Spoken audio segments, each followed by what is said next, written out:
I'm curious, looking through some of the letters of intent, how many, it seems like we have more of a variety than just Michigan. How many? This year we've only hired 13 from Michigan. Normally we're 25 to 30. We still are working on a couple more candidates. One of them we hope to get an answer from later tonight would be our 14th from Michigan, but that number's down quite a bit. I think it's 19 different states that we've hired from. We've actually hired 5 or 6 from Alabama. We kind of got a teacher last year from Alabama, and I think that maybe led to a connection, and then that's an area that we'll consider doing some more recruiting in. This coming year, we're right now, I want to say, at 82 or 83 new hires. We're actually probably about where we were last year, maybe one hire further along. We still have about 7 positions that we're either looking at whether or not we need those positions due to enrollment, or whether or not we're going to fill those and or hold off and wait until second semester. Karen has a position that we're recruiting somebody for second semester that we think is a pretty good candidate, so we're going to use a long-term sub during the first semester. We have a couple of kindergarten positions that we're looking at with enrollment numbers. A 6th grade position that we can fill, and we're working on that. And then 1 high school math and 1 high school chemistry. The chemistry is a position that we had somebody sign for, and they backed out on us. The high school math, I think I shared some of the sources. We have 24/7 through 12th grade secondary math positions in the district.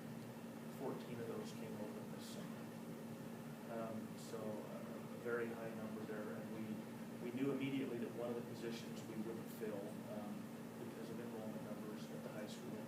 And we're using that to fund some overloads for a lot of different areas. So we were trying to fill 13 of them, and we filled 12, which if you would have told me in March that we were going to have to hire 12 math teachers, I would have told you that might be a pretty tall task. So I'm pretty pleased that we've been able to do that. The principals worked very hard to make that happen.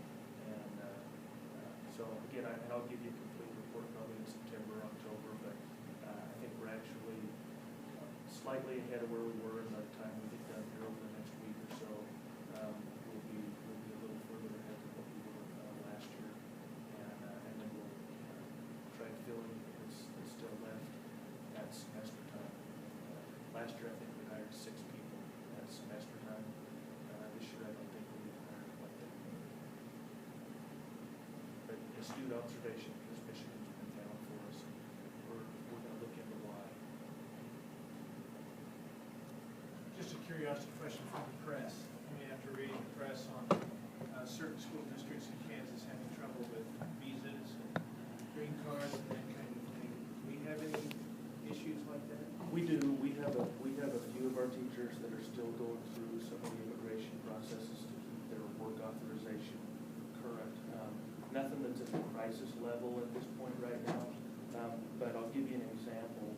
I mean, no surprise denials and people have to go home right at the beginning of the... No. We're not at the crisis level with anything, but we have someone who's been working on extending their work authorization. Wouldn't be an issue, I don't believe, until next summer. But they've done their part in this. We're required to do our part in it. And one of the things that we did, this happened a year ago, we advertised for positions, and we have to document that we did those ads and provide that information to the attorney firm that represents these folks with their immigration paperwork. And the ad ran 2 weeks, 2 Sundays in the Wichita paper last April of 2012. Well, when we sent our documentation in, the first ad was right at the top of the page in the classifieds. We were able to make a photocopy that was readable, that showed both the newspaper name, the date, and the ad. Well, the next time the ad ran 2 weeks later, the ad was at the bottom of the page, and we weren't able to make a photocopy that was readable because of the size of it. So we photocopied the top of the page, we photocopied the ad, which was the same ad that ran 2 weeks earlier. And we submitted that. In June of this year, that teacher got notice from the Department of Labor that documentation wasn't sufficient, and their application had been rejected solely because of that. Now, we petitioned for reconsideration, and I just found out that that's been granted, but when I went back to the Wichita Eagle to ask if they could provide an electronic copy of that page or even a full copy, they didn't even have it anymore. We had to go to the Sedgwick County Library to get a copy of that newspaper, and had they not had it, the attorney that represented that teacher said it's unlikely that they would have accepted anything, any kind of billing, proofing. So sometimes I can certainly empathize with the concerns from these other places, because sometimes the requirements, what they're asking these people to do, certainly seem like they may be kind of trivial in nature, and some of the rejections it makes you wonder if those are really warranted. So, but so far our folks have been kind of, I don't think we're out of the woods because of how the process works, but I think we're in pretty good shape for the foreseeable future. Anything else? Next Board of Education meeting will take place on Monday, August 26th at 6 o'clock here in the building room. For adjournment. I so. Second. All those in favor?